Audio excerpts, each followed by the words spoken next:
है आईएसएफ के और लाहौर शहर के तगड़े स्टूडेंट लीडरान में इनका शुमार होता है।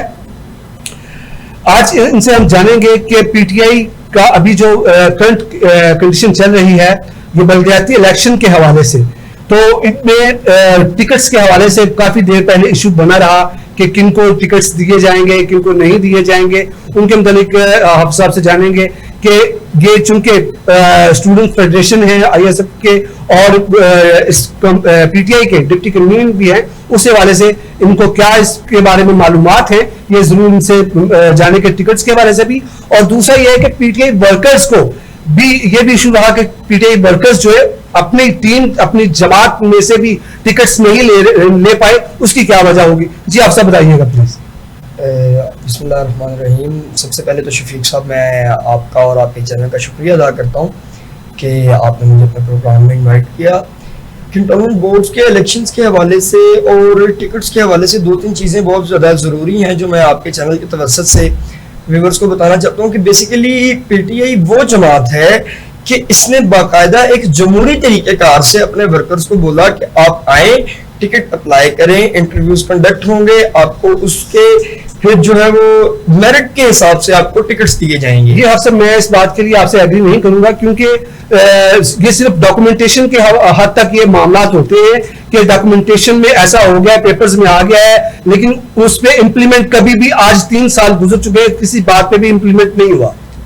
सर देखें, आप इस चीज को चेकआउट करवा सकते हैं कि सर्वेज हुए, इंटरव्यूज हुए, उसके बाद एप्लीकेशन फॉर्म अप्लाई किए गए मुख्तलिफ कैंडिडेट्स की जानिब से। पीटीआई के हर वर्कर को मौका दिया गया कि वो फ्रंट लाइन पर आए और अपना आप मनवाने के लिए एक थ्रू प्रॉपर चैनल एक जो है वो प्रोसेस में से गुजरे।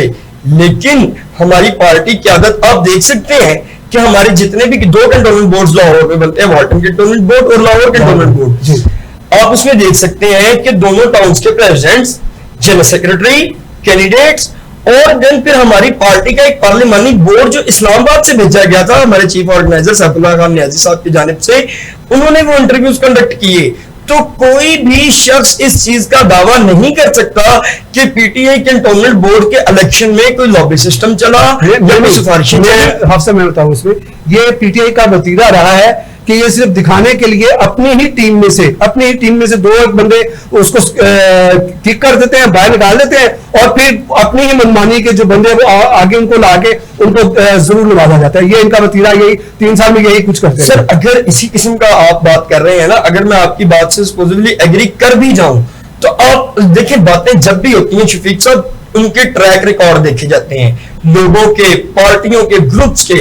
आप देख सकते हैं कि अगर अपने ही लोगों को नवाजना था और अगर अमीर लोगों को आगे लाना था, अब 2018 से लेकर 2013 में 2013 से लेकर 2015 के बल्दियाती इंतखाबात तक चले जाए, आपको ये पता चल जाएगा कि हमारे पीटीआई का मेरिट क्या है। आप देखें हाफिज फरूक को 2013 में किस बेस पर टिकट मिला, फरूख हबीब को 2013 में किस बेस पर टिकट मिला, फरूख हबीब को 2018 में किस बेस पर टिकट मिला। मैं आपको 2015 एक मिनट मुझे टाइम दे थोड़ा सा, 2015 के बल्दियाती इंतखाबात में हम चले जाते हैं, आपको देखने को मिलेगा एहसान भट्ट जैसे वर्कर को आगे लाया गया, राना साजिद जैसे यूथ के वर्कर को आगे लाया गया। आप देख सकते हैं कि लाहौर कैंटोनमेंट की अगर बात करूं तो तैमूर अख्तर जैसे स्टूडेंट लीडर को आगे लाया गया। पाकिस्तान तहरीक इंसाफ का कभी भी मेरिट पैसा नहीं रहा, वो हमेशा ग्राउंड रियलिटी को देखकर, वर्कर की एबिलिटी को देखकर हमेशा उसे टिकट दिया जाता है। मैं अब आप इस बात को डिनाई करूंगा, इस बात को आपको। उसकी वजह यह है कि ये देखिए जैसे जैसे भी माफिया रहा है, चाहे वो शुगर माफिया रहा है, जो भी सर्कमस्टांसेस इस कंडीशन में रहे हैं, उस बात को ना तो पूरी तरह से उनको इम्प्लीमेंट किया गया, ना उनको उन पे गिरफ्त की गई। वो आज भी खुले आजाद उसी तरह से घूम रहे हैं जैसे उन्होंने कुछ भी नहीं किया। ठीक है, उसके बाद में दूसरा बात खान साहब की ये थी कि उन्होंने कहा था कि जमहूरियत जो है वो बल्दियाती इलेक्शंस की वजह से ही ऊपर परवान चढ़ती है। आज 3 साल हो चुके हैं लेकिन बल्दियाती इलेक्शंस आज अभी तक भी नहीं हुए हैं। तो जब ये बल्दियाती इलेक्शन होंगे नहीं, कौंसल्स बनेंगे नहीं, वो एमएनए एमपीज तक उनकी रसाई नहीं होगी, तो वो खान साहब तक रसाई कैसे हो सकेगी? सर देखिए 2-3 चीजें होती हैं। इमरान खान ने बल्दियाती इलेक्शंस करवाने से पहले सबसे पहले एक तरीकेकार सेट किया कि आया इमरान खान के बल्दियाती नुमाइंदे अपना काम कैसे कर पाएंगे, और दूसरी बात बल्दियाती नुमाइंदे की एमएनए एमपी तक रसाई समझ में नहीं आती। यही वो चीज है जब खान साहब बात करते थे कि बल्दियाती नुमाइंदों से जमहूरियत परवान चढ़ती है। बेसिकली गलियों की लाइट्स ठीक करवाना, सीवरेज का काम करवाना, सुई गैस की पाइपलाइन ठीक करवाना और मोहल्ले के बात करके आपसे बात बढ़ाऊंगा कि ये कौंसल्स जो है वो सारे जितने भी हैं वो एमएनए एमपीज के अंदर ही आते हैं ना, उन्होंने ही इनको फैसिलिटेट करना होता है, जनरेट करना होता है। अपने जो रुपए पैसे हैं ये एमएनए या एमपीज ही इनको देंगे इंशाल्लाह।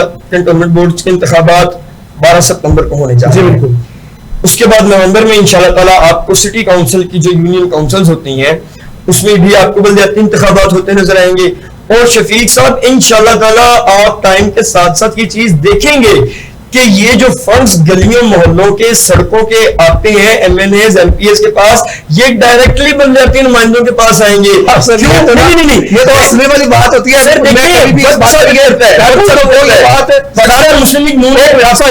बात यह है कि ये जो भी आपके साथ पीटीआई के मेंबर्स आते हैं, वो उनके वर्कर्स आते हैं, वो यही कहते हैं लो जी ये वक्त बताएगा वक्त, और यार 3 साल हो गए, वक्त कौन सा आएगा जो पाकिस्तान के लिए मुफीद होगा। सर बेसिकली मैं अपनी पिछली बात को मुकम्मल करके आपकी इस बात का जवाब दूंगा कि पाकिस्तान मुस्लिम लीग का दौरा हुकूमत आया, वफाक में भी पंजाब में भी, इन्होंने बल्दियाती इलेक्शंस करवाए और इनके बल्दियाती नुमाइंदे सारा साल जब तक वो रहे वो ये रोना रोते रहे कि जी एमएनए नहीं मिलता, एमपीए नहीं मिलता, सीएम नहीं मिलता, बल्दियात का मिनिस्टर नहीं मिलता। लेकिन इमरान खान अगर आज अपनी गवर्नमेंट के 3 साल गुजर जाने के बाद ये इलेक्शंस करवा रहा है तो ये इस चीज की जिंदा मिसाल है कि उसने पहले अपना होमवर्क कंप्लीट किया है, उसने पहले वो सारे चैनल्स ठीक किए हैं कि आया बल्दियाती नुमाइंदगान की मेयर तक और मेयर की सीएम तक और मेयर की बल्दियात के मिनिस्टर तक जिस तरह से जो है वो मुलाकातें और डायरेक्टली फंड बल्दियाती नुमाइंदों को कैसे आएगा,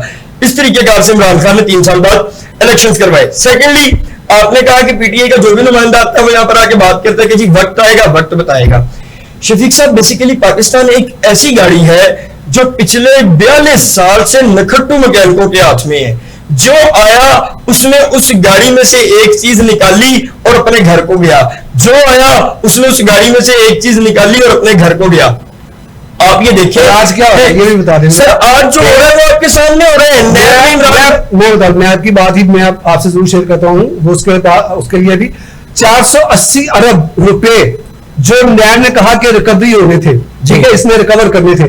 अब जब उनसे उनके तर्जुमान से पूछा गया तो उन्होंने कहा जी 480 अरब रुपए हमें नहीं मिले, हमें चंद अरब रुपए मिले हैं। और जबकि उसकी जो क्वांटिटी बताई जा रही है जो उन्होंने बाहर से ली है या जहां से भी उन्होंने जनरेट की है लोगों से वापस ली है, उसकी मद में 480 अरब रुपए इसने नैब ने कहा है कि रिकवरी होनी हुई है। लेकिन वो कहां हुई है मुझे नहीं पता।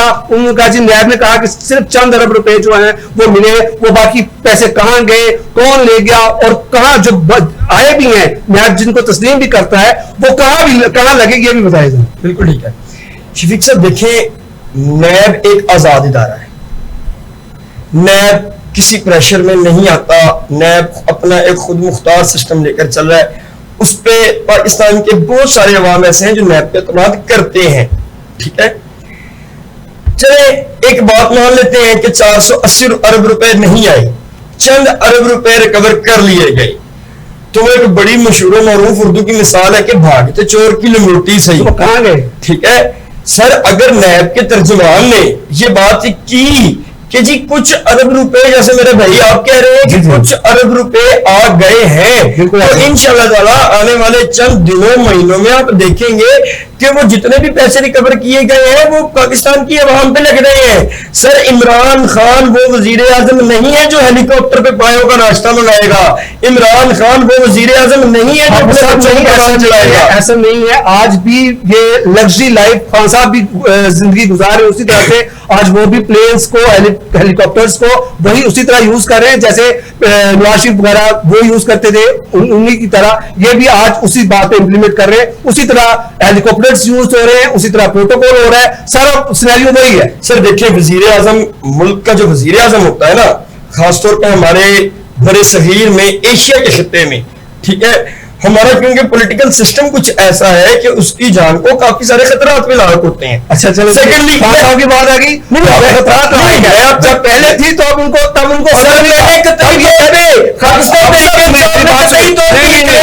नवाज शरीफ साहब साइकिल पे मॉडल टाउन, हमारा क्लेम तो ये है बात ये कि मरियम नवाज साहिबा प्रोटोकॉल सिर्फ इस बेस पे लेकर घूम रही है कि वो वजीर आजम की बेटी है। मेरी बात सुनिए, हमारा क्लेम तो ये है, ये सुनिए, बात ये नहीं है उस बात की। ये देखिए प्रोटोकॉल जो है जब पीएम साहब का हो सकता है, जब फादर का हो सकता है, तो ऑब्वियसली अंडरस्टूड सी बात है कि उसकी औलाद को ये होता है कि यार उसको भी मिल गया, लेकिन मैं उसको अप्रिशिएट नहीं कर रहा हूं। सर उसको भी मिले, सिस्टम के लोगों की वजह से मैं अप्रिशिएट नहीं कर रहा हूं, मैं उसको अप्रिशिएट नहीं कर रहा हूं कि उसको भी मिले, मैं नहीं कह रहा हूं। लेकिन जब नवाज शरीफ को मिल रहा है, वज़ीर आज़म इमरान खान अभी ले रहे हैं, तो डिफरेंस उसमें क्या रहा? वो भी यही चीज पीटते रहे, पहले वो कर लिया, सारा कुछ अपना किया जा रहा है, और वही तो इमरान खान भी कर रहे हैं। सर 80 से 25 गाड़ियों में कितना फर्क होता है शफीक साहब?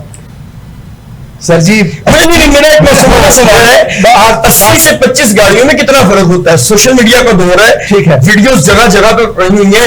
आप नवाज शरीफ साहब का प्रोटोकॉल निकालें, आप इमरान खान साहब का प्रोटोकॉल निकालें, सर नितारा हो जाएगा कि आखिर अवाम का पैसा किसने खाया और कौन जद्दोजहद से अवाम का पैसा वापस लाने लगा। मैं इस बात के लिए कहूं, इतना आपने वापस भी ले लिया, ठीक है, रिकवरी भी होगी, दूसरी कंट्रीज से आपको डोनेशन भी है, आपने महंगाई भी बहुत तेज कर दी, जो एक चीज 10 रुपए की थी वो 200 रुपए की हो गई है। पाकिस्तान तनज़्ज़ुली की तरफ 7 दर्जे और नीचे आ गया है, जो पहले 2018 में 117वां नंबर था इसका, ठीक है, अब ये 124वां नंबर हो चुका है तनज़्ज़ुली की तरफ। नीचे ग्राफ इसका ग्रेजुअली नीचे आया है। खान साहब ने जो दावे बुलंद बांध दावे किए थे कि मैं उसको पता नहीं कहां ले जाऊंगा, वो वहां तक नहीं पहुंच पाए। सर बेसिकली इमरान खान का ना नजरिया बहुत अलग है शफीक साहब। उस चीज में मैं जो आपको बात बताना चाहूंगा कि एब्सोल्युटली नॉट जैसे लफ्ज इस्तेमाल करके दूसरे ममालिक से जो है ना वो। असल एक मिनट, यहाँ वक्त हो जाता है छोटी सी ब्रेक का, हमारे साथ रहिएगा। बीइंग अ पाकिस्तानी, यहाँ महंगाई, यहाँ बिलिंग का जो सिलसिला है, जो एक नॉर्मल लाइफ बंदा गुजारे, जिसकी सैलरी है 20,000 रुपया, 20,000 रुपया सैलरी है, और वो एसी वगैरह तो वो उसके जहन वहम गुमान में भी नहीं होगा कि वो चला सके ना। पंखों का बिल जो है वो देखें आपको ग्रेजुअली बढ़ता ही जा रहा है, पर मंथ पर डे उसके चार्जेस जो है पर यूनिट वो बढ़ते जा रहे हैं, और वो एक नॉर्मल आदमी जो उसका बिल भी 10,000 रुपये जो है वो बिल ही आ जाता है। अब जिसकी सैलरी 20,000 है, वो 10,000 अगर बिल देगा, वो खाएगा क्या, पिएगा क्या, पहनेगा क्या, अपने बच्चों की मेडिसिन कैसे करेगा, अपने बच्चों की स्कूलिंग कैसे करेगा, ये सारे मामला अभी भी हैं। ये खान साहब को नाकाम करने के लिए, ये ऐसे मामला जो है उनको नाकाम करने के लिए बहुत जो दमा है, यही वजह है आज अगर खान साहब नाकाम हो रहे हैं हमारे मुल्क में, हमारी आवाम में, अगर खान साहब नाकाम है या हो रहे हैं, तो उसके पीछे उनकी नाअहली इस वजह से कि महंगाई का दौर हो चुका है, करप्शन का दौर हो चुका है। और दूसरा, मैं तो ये तो नाज़िम हो गई बात की करप्शन और महंगाई के हवाले से। अभी जो करंटली जो सिचुएशन चल रही है वैक्सीनेशन के हवाले से, मैं आपको ये कहूँ कि वैक्सीनेशन, मुझे ये बताएं कि कहाँ का कानून है कि आप फोर्सली मतलब मैं अल्हम्दुलिल्लाह सेहतमंद आदमी हूँ, मुझे जरूरत नहीं है, या एक बच्चा है 18-16 साल का, वो अभी बढ़ रहा है, अभी जवानी के सीढ़ियाँ चढ़ रहा है, वो उसको भी जरूरत नहीं है कि वो ले, लेकिन इतना फोर्स किया जा रहा है कि सिम्स बंद हो रही है, पेट्रोल नहीं मिलेगा। ये क्यों इस बात पे इतना फोर्स किया जा रहा है? आवाम को इस बारे में जरा बताइएगा। अच्छा सर, शफीक साहब आपने ना 2 सवाल पूछे डिफरेंट नौइयत के। मैं आपके पहले सवाल का जवाब देना चाहूँगा कि बिजली के बिल आ रहे हैं, महंगाई हो रही है। सर सबसे पहली बात तो ये कि पाकिस्तान तहरीक इंसाफ की गवर्नमेंट आवाम के साथ धोखा नहीं कर सकती। हम जाली सब्सिडीज नहीं दे सकते, हम मसनूई तरीके से डॉलर को ऊपर जाने से नहीं रोक सकते। सेकेंडली, बिजली जिसका बड़ा प्रचार आज भी मरियम नवाज साहिबा जलसों पर, रैलियों पर करती हैं, सवाल ये है कि आया जितनी बिजली मियां साहब ने बनाई, वो बिजली क्या जाते हुए मिलन अपने साथ ले गए हैं? किधर? मुझे टाइम दे। पाकिस्तान तहरीक इंसाफ की गवर्नमेंट वो गवर्नमेंट है कि जिसने नंदीपुर पावर प्लांट पर सिर्फ बात नहीं की, नंदीपुर पावर प्लांट पर काम चल रहा है। सेकेंडली, पाकिस्तान तहरीक इंसाफ की गवर्नमेंट को वाहिद गवर्नमेंट है पूरे पाकिस्तान की तारीख में जो कालाबाग डैम पे काम कर रही है, और कालाबाग डैम पे काम करता हुआ इमरान खान उस चीज की जिंदा मिसाल है कि मोहब्बत कौन करता है, सियासत कौन करता है, मुझे मालूम है, मेरी हिफाजत कौन करता है। हमने तो लाज रखी है बुजुर्गों की यहाँ, वरना सभी टुकड़ों पे पलते हैं, बगावत कौन करता है। इमरान खान वाहिद वो लीडर है जिसने इंडिया की आंखों में आंखें डालकर कालाबाग डैम पर काम शुरू किया है। वैक्सीनेशन पर आते हैं। सर देखें, आपने बोला कि मैं एक सेहतमंद इंसान हूँ, मुझे कोई जरूरत नहीं है वैक्सीनेशन की, तो मैं वैक्सीनेशन क्यों लगवाऊं? तो मोहतरम, आपको वैक्सीनेशन लगवाई ही इसलिए जा रही है कि आपकी सेहतयाबी कायम व दायम रहे। सेकेंडली, कि जी अगर कोई वैक्सीनेशन नहीं लगवाना चाहता तो वो क्यों लगवाए वैक्सीनेशन? सर देखिए, इस तरह तो हम शराबी को भी छोड़ सकते हैं, इस तरह तो हम नशे की लत में लगे उन नौजवानों को भी छोड़ सकते हैं कि भाई अब वो नशा छोड़ना चाहते ही नहीं है तो हम क्या कर सकते हैं, उनको पुलिस को पकड़ के लेके जा रही है। सर ये बात समझने की है कि आया वैक्सीनेशन का काम क्या है।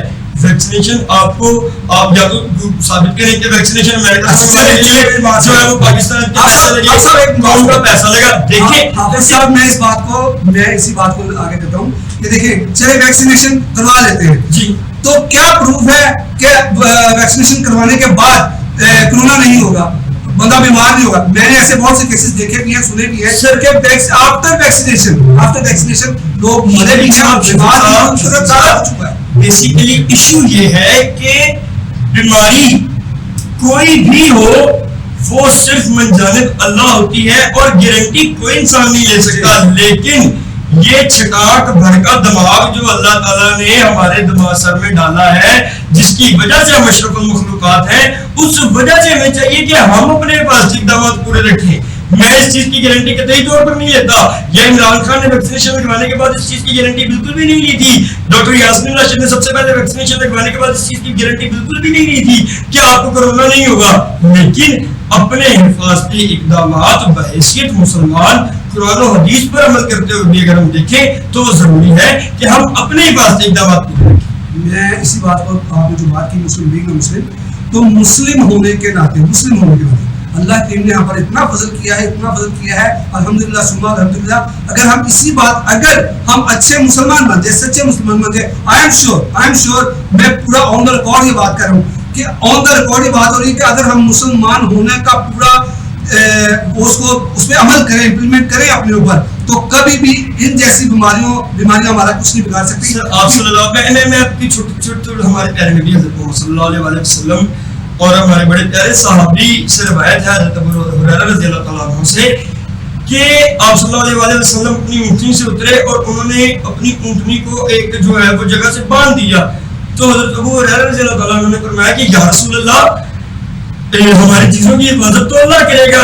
तो लेकिन आप सल्लल्लाहु अलैहि वसल्लम ने ये बात की कि अल्लाह हिफाजत करेगा, लेकिन अपनी जानों की, अपने माल की, अपने दौलत की और अपनी अशिया की चीज हिफाजत की जिम्मेदारी कहीं ना कहीं बहैसियत मुसलमान हम पर भी आयद होती है। हम इस चीज को बिल्कुल भी डिनाई नहीं कर सकते। और हम अपनी बाइक को बगैर लॉक लगाए बगैर क्यों नहीं छोड़ देते? हम अपनी गाड़ी को सड़क पे बगैर लॉक किए हुए क्यों नहीं छोड़ देते? हिफाजत तो नो डाउट अल्लाह ताला की जात ने करनी है, लेकिन ये चीज साबित करती है कि अल्लाह ताला हमारी चीजों की हिफाजत करेंगे। लेकिन अगर उसने हमें अशरफुल मखलूकात बनाया है तो हमें अशरफुल मखलूकात बनकर इस दुनिया में जीना हो। मैं अक्सर ये बात कर रहा था कि ये इसमें नो डाउट अशिया में और इंसान में अल्लाह करीम ने बहुत फर्क रखा है। अशिया और इंसान, अल्लाह करीम जब अशरफुल मखलूकात हमें बना दिया है तो अभी हमारे पास जो भुगतान चल रहा है वो हम मुसलमान होने पर पूरा जो है ना अमल दरामद नहीं हो रहा। आज अगर आप दूसरी जो कंट्रीज हैं उनमें देखें तो ये कोरोना का जो सिनेरियो उन कंट्रीज में चला है वो अल्हम्दुलिल्लाह हमारे पास नहीं चला। ठीक है, उसकी वजह क्या है कि अल्हम्दुलिल्लाह आज भी हमारी अक्सरियत मुसलमान है जिनकी तालीमात भले इस वक्त उन पे पूरी इम्प्लीमेंट मुसलमान कौम नहीं कर रही, लेकिन फिर भी अल्लाह की उनका फजल है कि अल्लाह ने इसको बचाया हुआ है। वो अल्लाह करीम से दुआ है अल्लाह करीम जरूर इस दुनिया से इस वबा को खत्म करे और जो कोई परेशान कुन हालात है इस सारी दुनिया में, अल्लाह करीम अपने फजल से इसको दूर करे। आप सब बहुत बहुत आपका शुक्रिया। नेट का वक्त अब खत्म होना चाहता है, अगले प्रोग्राम तक की इजाजत दीजिए और देखते रहिए 110 न्यूज या विजिट कीजिए हमारी वेबसाइट 110news.tv।